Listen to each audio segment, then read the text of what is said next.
I'm Dr. Laura Gifford. The results that we have gotten in this place clinically have been astounding. We need to eat food that's real. Ditch the sugars and the grain. Fat doesn't make you fat.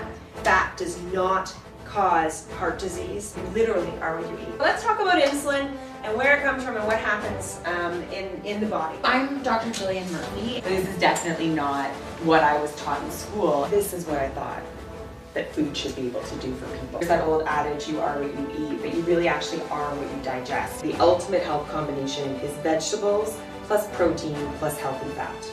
Cholesterol gets such a bad rap. All of our sex hormones come from cholesterol.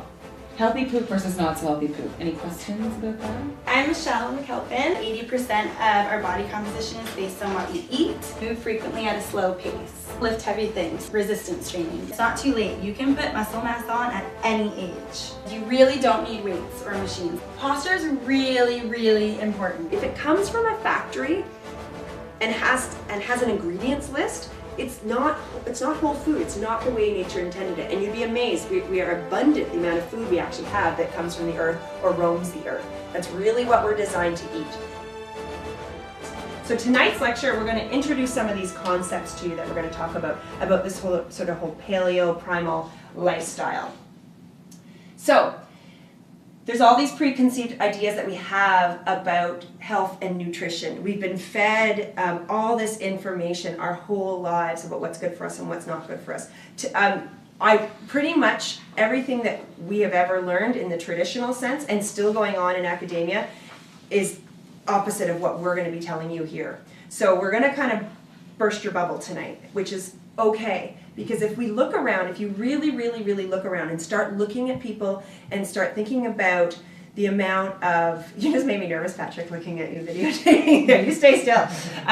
If you really look around at people, we are not doing well as humans. And we're animals. And this is something else we have to remember. Like we're human animals. And we're far superior than all the other animals out there, and we're better and all these sorts of things. And we seem to think that we don't have to put stuff in our bodies that matters and put healthy stuff in our bodies. If you took a bear and you fed him cornflakes every morning, he'd probably get really, really sick. And fed him cornflakes and corn pops and cocoa pups, and that bear would not be healthy probably in about 3 days. So we need to start thinking ourselves as animals, which we are. We're omnivores, and it's not even up for debate. There's lots of literature I can throw to you. We're not going to have a debate about vegetarianism and meat eating. I think they screen people now if you're a vegetarian for this course. You can be vegetarian, paleo sort of thing. That's more Jill's thing that she helps people with. But we really need to start thinking about what the human body needs and start looking around at our state of health in specifically North America. What's the stat now? They think 50% are obese. That's really, really high. The obesity and the diabetes rate. So remember they used to call it diabetes type 2, right? Or they used to call it adult onset diabetes, and now it's called diabetes type 2. And does anyone know why they've changed it from adult onset diabetes to diabetes type 2?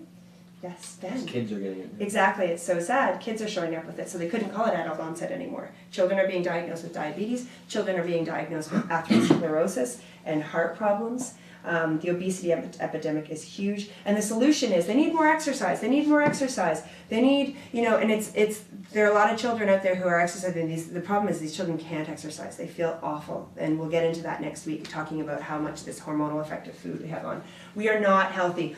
They believe that 75 to 80% of the diseases that we are dying from in the hospitals are preventative. They're lifestyle diseases. They really can link a lot of diseases that we're getting afflicted with in old age as to lifestyle. So what's amazing with the human body is that we can change it on a dime. Like, it is amazing that every time you put something in your mouth and every meal you have, you're making a conscious choice whether or not you're moving towards health and wellness or moving more towards disease and sickness. Every meal, every day, every month, every year. It's really amazing that the human body will put up with what we do to it. But once you start treating it well, the results you're going to see will astound you. I really like that quote that Michelle left us with. We have no idea how good we can actually feel. So this is Whole 9. There's a fantastic book out there called It Starts With Food, and Whole 9 is a fantastic company. They do a 30-day cleanse challenge kind of thing called Whole 30. It's great. You guys should check it out. They have a great website. This is their pyramid that they use that's basing this on how we run programs. A lot of this, believe it or not, even though it's not mainstream, is based on science. And I'll give you, for all you science people who want more information, the next page, and I can email it to you, is all the sort of research that's happening in this field of Paleolithic nutrition. Clinical experience, we talked about it. We just jumped in with some patients and said, hey, let's try it. It's not going to harm them. And the results that we have gotten in this place clinically have been astounding with patients who've really, really given it a try and really done it. The clinical stuff that's happening. So it's not, you wouldn't say, it's more anecdotal, right? It's not science-based, but when you take a person who's been suffering from rheumatoid arthritis or lupus and they start changing their diet and those symptoms go away, that's pretty astounding. And you know what? I don't care about the science if that's going to help, if that's going to help somebody. You take a little kid who is suffering from anxiety and ADHD and depression and you get him on these whole foods and proper foods and he's all of a sudden not having to take meds and he can sit in school and he's playing sports and he's not hitting everybody. I don't care what the science says. This is one kid and it made a huge difference. So we're now collecting more and more anecdotal stuff as they are out in the field. And self-experimentation. This is a really, really, really big one that we want all of you to try. You're not going to know if this works unless you try it. And you've got to try it for about 30 days. And then you can, everyone's different. So everyone seems like Michelle and I, I can have a little bit of dairy in my coffee in the morning. I took it out for 30 days to see. I really like it. I don't know why I have this idea that if I drink black coffee, it stains my teeth, and if I drink dairy, it doesn't. I don't know where I got that. There's nothing to support that. But Michelle took it out, and she added it, and she can't have it. But it doesn't seem to bother me very much. So we're still doing the paleo thing, but there's a few slight differences. Michelle can occasionally have a little bit of rice. Me, I can't do it. I can't do any grains. It really upsets me. So everyone's really individual with all of this sort of stuff. You need a self-experimentation. Then that's sort of what I said. I don't care about this or this. If I feel great and feel better, and it's how do you look, how do you feel, and how do you perform? If you are looking better, feeling better, and performing better, who cares about the rest of the stuff? It's about you and how you're doing. So. This is the research. I'm just going to throw out these names. You can write them down if you want, but these are fantastic people to sort of follow. Lauren Cardane, he's the person, the paleo man. Stefan Lindberg and Al Fasano is the big gluten guy. Rob Wolf, he's great. A lot of these people have blogs. Rob Wolf has a blog. Matt Lalonde has a blog. He's a PhD Harvard organic chemist who is big into paleo. Chris Kresser's blog is amazing, or his podcast, I should say. So they all have blogs and podcasts that are fantastic to listen to. Chris Kresser is doing a lot of work. He's got this thing called the Healthy Baby Code, which is amazing, and it's about sort of raising these newborns. And then it also he's doing a lot of work with fertility and the paleo diet and that sort of stuff. So if you know anybody suffering with infertility, which is huge, it's increasing. And does everybody know one of the first signs when a species is having trouble, when they're worried about extinction in a species? One of the first warning signals is their fertility rates start to drop unknowingly. So take a look at the human animals. When we talk about, the one thing we want to put, Jill and I always talk about wanting to put in perspective when we're talking about, I had this argument with my father, right? He's this big intelligent lawyer and he knows everything and he doesn't want his daughter telling him anything. Oh no, we've been farming for years. This is crazy, this grain stuff. We're designed to eat them. We haven't, okay? We haven't. Homo sapiens been on the earth since, for about 200,000 years. So, if you take this time, 12 o'clock, as humans entered the earth, not at the same time as dinosaurs, as Stockwell Day. Do you guys remember that? When Stockwell Day was running for, I don't know what he was running for, and he's talking about the humans and the dinosaurs walking around the same time. It's oh buddy. So anyway, so humans have been on this planet evolving all this time. And the onset of farming and settling and staying in one place and growing grains and growing everything is 5 minutes of all that time if we put our entire existence on that clock. Anyone want to hazard to guess how much time there is with what we've been doing in the last little while with not so much the Industrial Revolution, in the sense of like this fabrication of synthetic food. And most of what, if you guys start to look around, most of what people eat, particularly children, it's about 1 minute to 30 seconds of the whole time that we've been on this planet. So when people say, oh, we know, we've evolved to, we can handle this, we can evolve to digest these things. We can't. It's such a short period of time that we have been eating this. Maybe one day, if people keep eating them, we will evolve to digest ding-dongs and Pop-Tarts and things like that. But I highly doubt it, because it's going to kill us before we actually evolve to that. It's actually what it's doing. It's killing people faster so that the people who aren't eating that are going to survive. It's Darwin, right? So when we're talking about how we used to eat and how humans are designed to eat and what we should be, and how humans are designed to live, we're talking about all this time in history. And we're not genetically different from these guys, right? There's no difference. There's very little difference between us and apes, but there's no difference between our genetic makeup and here. What's different is how we're expressing ourselves. It's called epigenetics. So you're born with a genetic predisposition or genetic code. So we are born with possibly a genetic predisposition, because the people always say, my mom had this, so I'm going to get it. I was born like, my mom's diabetic, so I'm going to be diabetic. My dad's an alcoholic, so I'm going to be an alcoholic. My dad's an alcoholic, so I have the gene for alcoholism. But if I don't drink alcohol, I'm probably not going to become an alcoholic. If I'm genetically predisposed to being diabetic, but I don't eat sugar or things that wreak havoc on my insulin, I'm probably not going to develop diabetes, even though my genetic blueprint says I should, right? So if we don't allow the expression of these genes in our system, we can really prevent it. We have the power. We are not beholden to our genetic blueprint. We can really truly affect how we express those genes. This is the stuff we're going to go over, the principles that we're going to go into detail. Eating mostly plants and animals.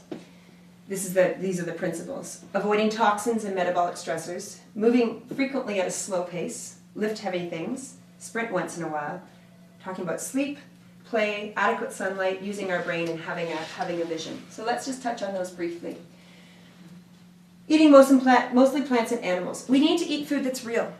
That we can't compete with nature. We can't really make nature any better than it is. We need to eat real food. So the game we play at our house, we've always played since the kids were little, like, oh, is this healthy? Is this not healthy? Where's it from? Is it from a factory? Or can you tell me where it's from? So years ago, they were eating pretzels, and they're like, oh my God, these are so good. I love these. Mommy, are these good for me? I'm like, well, where are they from? And they're like, I mean, their brain is just trying to find that pretzel tree. They're just like, oh, it's got to be out there. And they're like, oh, it's a factory. So, like, even whole grains, right? Those whole grain breads and they've still been put in a factory. If it comes from a factory and has an ingredients list, it's not whole food. It's not the way nature intended it. And you'd be amazed. We are abundant, the amount of food we actually have that comes from the earth or roams the earth. That's really what we're designed to eat. You have to buy it in a grocery store, and it has to give you a list of ingredients. Anything. Michael Pollan, has anyone heard of Michael Pollan? Fantastic Canadian. He wrote Omnivore's Dilemma, great book. He came up with the term chemically manufactured food product, which is really essentially what most people eat. He did a Twinkie study where he took Twinkies and left them on his desk for 2 years, and they didn't change. So if bugs don't want to eat the food, we should probably not eat the food. They're not even interested in eating the Twinkies, so why should we be interested in eating the Twinkies? Focus on quality sources of animal protein, assorted colors of vegetables and fruits, and healthy sources of fats. Yes, fat. Dr. Murphy's going to do a whole lecture on fat. We've been really sold a bill of goods on fat, and fat is something that we really need. It's brain development. Everyone knows that babies need it. It's all about fat. Don't give kids, they have to have whole milk. They're all about the fat. Breast milk, I think, is like 50% fat. And then until they're 1. And I don't know what happens to humans at 1 all of a sudden. It's like me thinking at 2 they were different. that we don't need fat anymore. Like, fat doesn't make you fat. We'll explain that to you, and we will make you less fat phobic over the next 8 weeks. I get up every single morning and give myself and my kids a spoonful of coconut oil, just because it just helps me sort of settle. And I just know if my kids aren't eating enough fat, I like to give them sort of a good source of fat, coconut oil, because they tend to pick the fat out of their meat. I don't know where they got that from.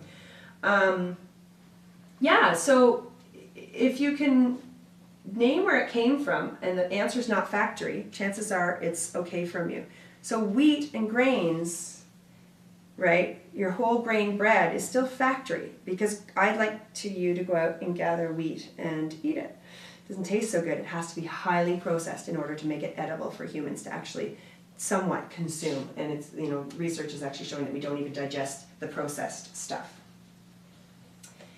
Ditch the sugars and the grains. So in the title page, we call this the toxins and the metabolic stressors. Next week's lecture is entirely on this slide.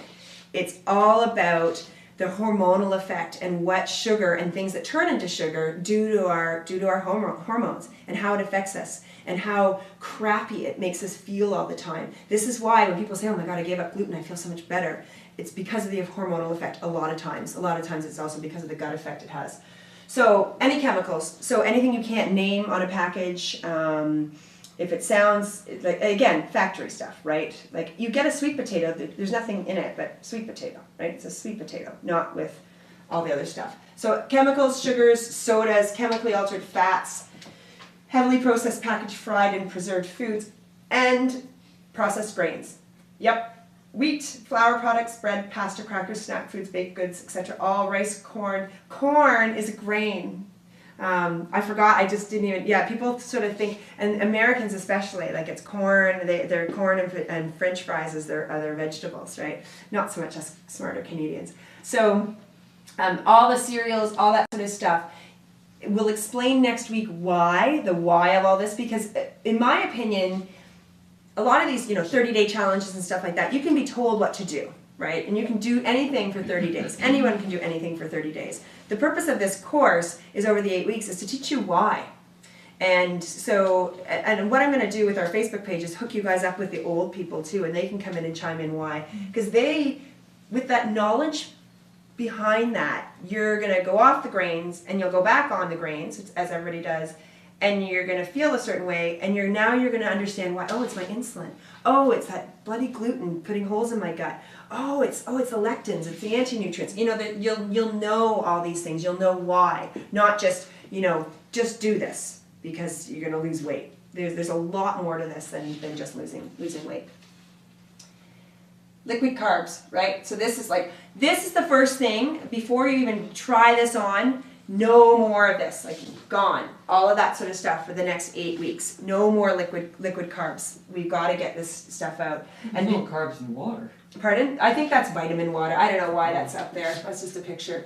And people are trying to get around it now. They're drinking coconut water and and all this sort of stuff. There's so much junk and sugar in that. Humans were designed to drink water and breast milk. So you can drink your breast milk if you want, if you can get a source of it, or drink water. And coffee. We were designed to drink coffee. I'm going to find that research somewhere. No carbs in coffee. Yeah, you don't have to give coffee up with this one. I just read all the research that supports coffee drinking, and I'm all good. Pick and choose. Yes, exactly. Okay, coffee, red wine. And red wine. Actually, red wine is actually not bad. Yeah, it's something that it's something. And cider and white wine's a little bit iffy. But red wine's on there too. But it's this stuff, right? And people heard the report that in the Powerade and the Gatorade, did you guys hear about that? It seems not even true and sensationalized, but there's a flame retardant that they put in Gatorade and Powerade. Did you guys hear this? No. Because it's this chemical that otherwise the colors would separate. There was a whole thing going around with this child trying to ban these substances. It's disgusting. It's insane that they're allowing us to drink this stuff. And it's not us that's drinking it, right? Everyone knows who's drinking this stuff, right? It's the kids and the teenagers. You go to the soccer games and all the parents are giving their kids all this stuff because they're hot and sweaty and stuff like that. And it's Oh my God, they need water. That's all we need is, they don't need Gatorade. The electrolytes are just fine. So, on to the other movement kind of stuff. Moving frequently at a slow pace. So this is a really, really big part of the primal lifestyle, and it's one of the things that I actually struggle with, although that I stand at work, so I'm quite lucky. I find it hard to just move at a slow pace, but it's really, really important. Walking, hiking, we should be doing this about 2 to 5 hours a week, because this is what humans used to do, right? They used to hunt and gather and walk around and be standing all the time. We were not designed to sit. I can't tell you how many times I say that in a day. We weren't designed to sit. We never had chairs. Like that whole clock thing, chairs are that one last minute, basically. Like even back in the, when we started farming, people were standing all day and working hard in physical labor. So sitting at our desk, so we need to, Michelle and the gym, everyone in the gym is going to show you about micro breaks, and if you do sit, showing you ways to get around it. I really hope that when our children grow up and start working, that they're now switching to like stand-up desks or a little bit of walking treadmill and a desk. I don't know if we're going to get away from desk work. I don't know. It would be lovely if we could, but we really need to, because it's really, really hard on our bodies. Lifting heavy things, extremely, extremely important for most people when they exercise. Especially, I find people over sort of my age and older. We stop going to the weight room, we stop lifting weights. And this is the age that we really are, it's so vitally important to be strong. And I think Michelle does a whole lecture on it, where we talk about the amount of muscle mass, lean body mass that we have is actually exactly correlated with what's called our functional reserve. So when we're 80, and we actually have a bit of muscle on it, and if we have a horrible accident or we need to go in for a surgery, you're actually going to come out your functional reserve. It's actually reflective of how well your organs function, the muscle support, the amount of lean body mass you have in your body. It is extremely, extremely important to start lifting heavy things. Now, as Michelle said, we don't want to lift heavy things on top of a faulty framework, so we want to make sure that our joints are moving properly and that we're picking things up and doing things properly so we don't hurt ourselves and set ourselves back. But it's extremely important that we start putting muscle on as soon as we possibly can. Children all the way to 90-year-olds. There's some pictures of some like paleo 90-year-olds out there, and they're like buff, they're ripped. It's pretty neat to see like these people in their 90s strong and healthy. And what I was saying when you asked that question, lifting heavy things, we don't have to do it a lot, because the most gains you make when you're lifting weights, and you guys know this, are the days that you're not doing it. So you do it, your muscles, they actually tear slightly, but on microscopic level. And then it's the next day where you're making all your gains, when they repair and the muscles grow again, providing you're eating lots of protein to support that. So someone who is bam, bam, bam, bam, this sort of thing, they're actually slowly sort of in a catalytic process versus an anabolic process. So twice a week of this high intensity strength training. All the other stuff should be outside, slow moving. And for me, when I started reading this, the pressure just came off my shoulders. I was like, oh my God, this is great. Like, this is amazing. So I literally took it to task, and I started trying to do slower stuff, and was only exercising once to twice a week. And the difference it made, and the amount of time I had, because I didn't have to go for a 35-minute run. I didn't have to go to the gym for an hour and, do curls and then do a few squats and then do, we used to go to the gym and do like tricep stuff. Like this is all functional stuff. And our CrossFit instructor, Bob and Michelle, will talk about how every movement that they're doing in there transfers into something you're going to do in your life, like functional life patterns that we need to do. This ain't so much a life pattern, this sort of thing. So some of the stuff you're going to be learning is all functional movement, and it's all about helping us age. So if you're training for something like the CrossFit Games, these guys work out 3 or 4 times a day kind of thing, but we don't need to do that. We just want to be healthy. And part of that is not putting too much strain, but enough strain on your body to gain muscle. Sprint once in a while. This is a tough one. A lot of people, we don't get to this a lot of times in the challenge. A lot of past people haven't done it, but I've heard back from alumni who they're feeling so much better and they're doing their 2 workouts a week and they're doing their slow and they've started doing like a few sprint workouts and just running fast. Like we look at children, and children, probably when we were kids, I don't see it happening so much now, but the kids they just want to go, right? Like there's a lot of kids who don't want to go, they just want to run, and we want that energy, we want to feel that good again. So we'll get there, and the sprint workouts are quick, they're under 10 minutes long, you're sprinting for 10 seconds, and you're just moving your body really, really, really quickly. If you think about the evolutionary importance of that, right? Humans had to be able to do that, you had to be able to run, or you'd get eaten, not by a dinosaur, but maybe, by something saber-toothed tiger maybe? No, that's a long time ago. Sleep, I'm doing a whole lecture on sleep. It's vital, it's amazing how important it is. And Natalie at Go Green Baby keeps asking me to do a postpartum challenge. She really wants this, they're all pressured. I'm like, I'm not touching it. Those women just need to sleep. And what am I gonna do? Take their babies for them? Not a chance. So like, if you're not sleeping, you need to address it as soon as you possibly can. So hopefully this course will give you the impetus and some of the information to help with the sleep. Lack of sleep and poor sleep really mucks with your hormones. So we really need to make a systematic effort to get better sleep. And there's lots of things you can try and do. And then I know some people have worked with Jill specifically who are really struggling with it with some supplements and etc. That goes beyond the level of the course, but it's nice that these people picked that out because sleep is vital. Play, relax, breathe.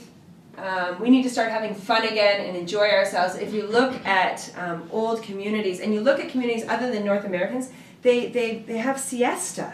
They relax. They get it. They don't poo-poo naps. They nap and they play and they're out there doing this stuff and they're aging well. And they're not diabetic and they don't have cancer and they don't have Alzheimer's. And they're really, really doing well, but they're playing and relaxing. We've got to find time to chill. Vitamin D, I would start this right away. It's a really important supplement. Jill's going to do a last lecture on supplements and stuff like that. But getting sunlight every day is we're designed to be outside, right? That whole clock that we were outside. We had some shelter, but nothing. For a lot of that clock we are outside, and we really are. We're suffering because we're not getting enough outside time.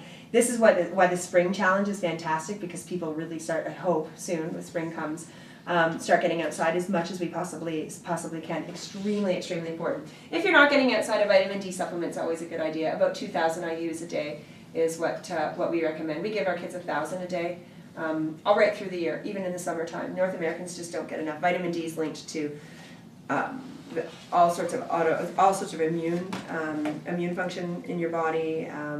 There's talk about it causing migraines. There's talk about it there being a link to that in cancer. There's talk about a link with vitamin D and MS, because I guess research shows that people who live close to the equator don't have a lot of MS, where North Americans have a lot more. So they think that might be one of the factors. We don't know for sure, but it's pretty important. Using your mind. And when I say using your mind, I really don't want people just to sort of sit back and take everything we say. Like, we're going to give you lots of information because we want you to do the reading and look it up and research it and check it out and question things. Because until you take this into your soul and really understand it in your mind, this won't be a lifestyle change until you really get a good grasp of it. There's great blogs out there and things to read about the paleo and primal lifestyle. Have a vision and make a commitment. So on the very back page of your handout, there should be a little questionnaire. There's questions to ask yourself, because I'll have patients come in and they're like, no, I'm good, I'm totally healthy. And then we start asking these questions.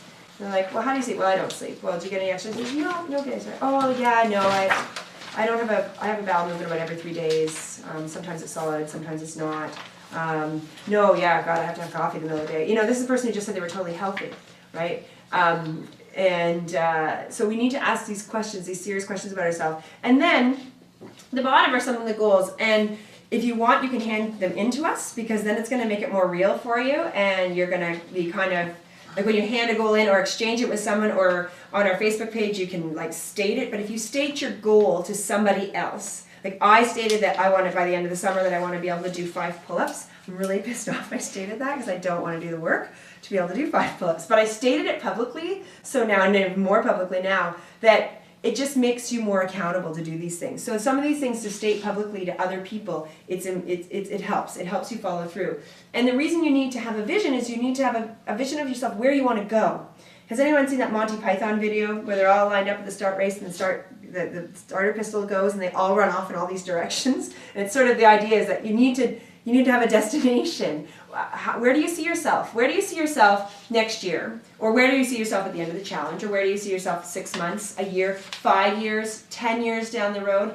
I always, when I turned 40, and it was a couple of years ago, my goal was to be healthier when I'm 50. So I was trying to, like, I'm going to be stronger and fitter and healthier 10 years down the road, you know? So it's a goal that's a bit far away, so it's not so much a goal, but it's a vision of like, okay, I'm just going to keep going this way. And health isn't a destination. It's not a place to get to. And this is why I have a problem with a lot of these diets and these things. It's like a weight that you get to, and you get there, and then, okay, you're done. Like, there's always stuff that you can do, and as I said before, there's a continuum. There's this health, you know, healthy, happy, vibrant, fully expressing human potential that probably none of us ever touch. And then there's, you know, death, disease, disability, sort of this direction. And we are constantly, every minute, going along that continuum, you know, towards, away, this sort of thing. So if you make some choices that are like this, it doesn't really matter, right? So what? Like, and this is what happens with people on a diet. They go on a diet, and then they make a few bad choices, and they're like, oh my God, it's over, forget it, and then right down that path. But like, so what? Like, you go out and you do this challenge, and then you go out and you have a day where you eat French fries and potato chips and Gatorade, and so, right? Like, just make better decisions the next time you eat, and then the next day. If you make more decisions that pull you this way and less that pull you that way, the net effect is going to be great. And every time you fall off or do something that's unhealthy, you will start to feel the effects of this, because this lifestyle is not about willpower. It has nothing to do with willpower. It's not like you're standing there going, oh, I want those cookies, oh my God. You know, maybe in the beginning it might be, but my favorite food used to be chocolate chip cookies. You could put a plate of chocolate chip cookies in front of me, and I just would not touch them because I know they'll make me feel really awful. So some of these things you'll just, and now exercise, like I on days that I don't exercise or don't move, I don't feel so good. So I do it more because it's sort of my physiology demands it. So your physiology is going to start making decisions for your body versus your head. Willpower, it's not sustainable. These crash, deprivation sort of diets don't work. Weight Watchers, and I got in trouble last time for saying this, but it's true. 85% of Weight Watchers people are repeat customers. So, like, and they all say, oh, it worked. But what do you mean it worked? You lost weight. But, you know, this is about lifestyle. You know, it's not so much about weight loss. It's about losing fat, gaining muscle, feeling better, getting the energy, learning stuff so that in 5, 10 years we're healthier. We can pass this down onto our kids. So have a vision of where you want to go. Some people it's weight loss, some people it's energy. I think the weight loss sort of thing happens as a nice byproduct of getting healthier. People, you know, striving for things like I want to sleep better, I want to get more muscle mass, I want to be able to do a couple push-ups, I want to be able to do a workout without stopping, I want, you know, certain things, like I want my energy, and energy is a really good one. I don't want to need coffee at 2 o'clock in the afternoon, I want to lose my sugar cravings. Those sorts of things lead you to weight loss anyways. You know, the fat just sort of starts to disappear because we're making better decisions when we're feeling better. So some new concepts. Michelle went over some of the things that we're going to that we're offering. So it's the weekly lectures here. There's a schedule on the back. of all the lectures that are ones that are coming up and whatnot. I'm going to be next week. Next week's lecture is quite intense. It's hormones and chemistry and that sort of stuff, which I love next week's lecture. It's my favorite lecture.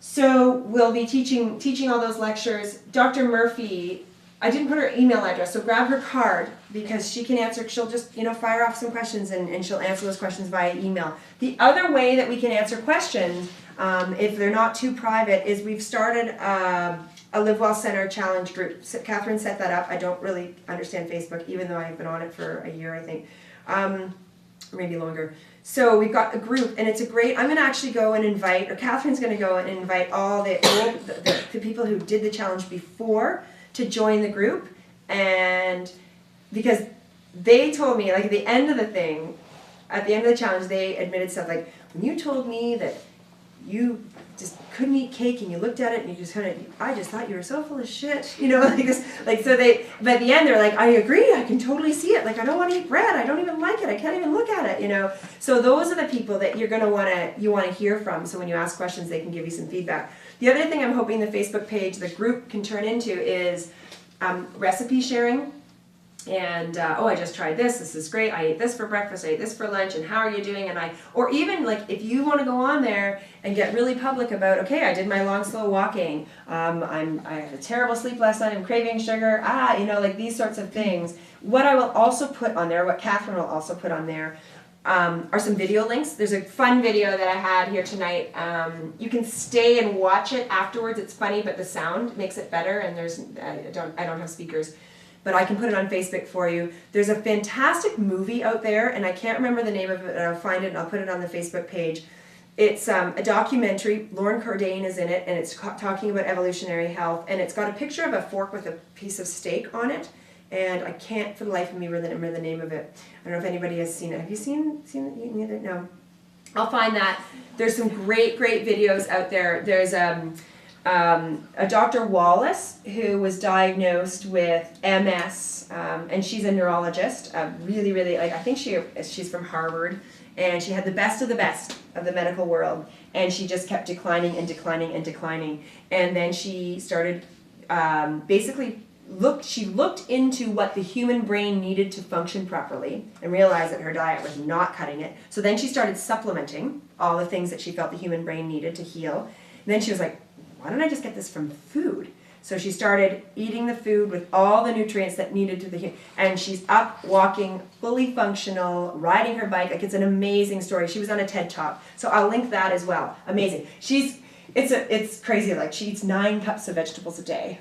I eat a lot of vegetables, and I don't even think I come close to that. So it's a bit extreme, but it's a really inspirational video to watch. So that's the sort of thing that we can put on the on our blog, or we can put on the Facebook page. You can write down my email. You can contact me anytime. And Wholesome Heart, say yippee. Wholesome Heart is Michelle's blog, and it's fantastic. She's right into the paleo treats. We kind of discourage those, but they're a good bridging kind of thing when you're going off sugar and you're going off grains, because there's a lot of things you can make now that are what's happening to the paleo diet. It's getting so popular, now it's getting Americanized. So we've taken this great thing of meat, vegetables, berries, nuts and seeds, and good fats, and now we're making paleo cookies, paleo bread, paleo pasta, it's crazy. It's all almond flour based and coconut flour based, and that's some of the things that we feed our children because we like to bridge those gaps with them. But there is bridging food, but again, it's still not as good as just having, a really, really big steak with some really good vegetables. Is it similar to gluten-free? That's a really good question. It is.